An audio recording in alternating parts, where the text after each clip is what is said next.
வணக்கம் நண்பர்களே.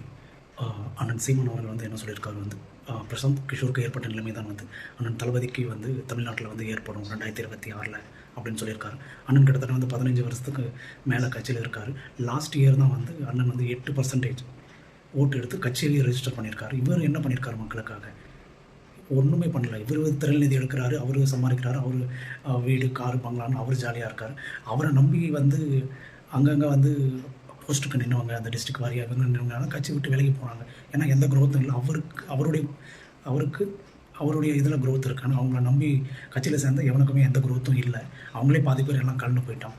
இவர் அதாவது சொல்லணும், இவர் பக்கத்தில் இருக்கிற ப்ராப்ளத்தை வந்து சால்வ் பண்ணவே முடியல. இவர் வந்து தளபதியை வந்து பார்த்து சொல்லிட்டு இருக்காரு, அவர் வரமாட்டார், இவர் வரமாட்டார். யார் வந்தால் என்ன நடக்குது? நீங்கள் நல்லது பண்ணுங்கள். இத்தனை வருஷம் நீங்கள் நல்லது பண்ணியிருந்தால் அட்லீஸ்ட் ஒரு சீட்டாவது வாங்கியிருக்கணும். ஏன் பண்ணல? ஏன்னா உங்களுக்கு மட்டும் நீங்கள் நல்லது பண்ணியிருக்கீங்க. அதனால தான் வந்து இன்னமும் நீங்கள் வாங்க கிடையாது. கட்சியவே இப்போ தான் ரெஜிஸ்டர் பண்ணியிருக்கீங்க. அப்படி அவர் வரலனாலும் பரவாயில்ல, ஒன்றும் சிஎம் ஆகலைனாலும் பரவாயில்ல. ஏன்னா நீங்கள் 15 வருஷத்துக்கு அப்புறம் தான் கட்சியை ரெஜிஸ்டர் பண்ணீங்க. அப்படின்னு பார்த்தாலும் அவர் அடுத்த வருஷம் ரெஜிஸ்டர் பண்ணிடுறாரு. எவ்வளோ ஓட்டு வாங்க போகிறாருன்னு பார்க்கலாம் வாங்க. அதை விட்டு சும்மா வாய்க்கு வந்ததெல்லாம் ஏதாவது பேசிகிட்டு இருந்தால் என்ன பண்ணுறது? ஏதோ கேட்குறவங்க யாராவது கேட்டுனே இருப்பாங்க அப்படின்னு சொல்லிட்டு அவர் பாட்டு பேசிகிட்டு இருப்பார் போல இருக்கும்.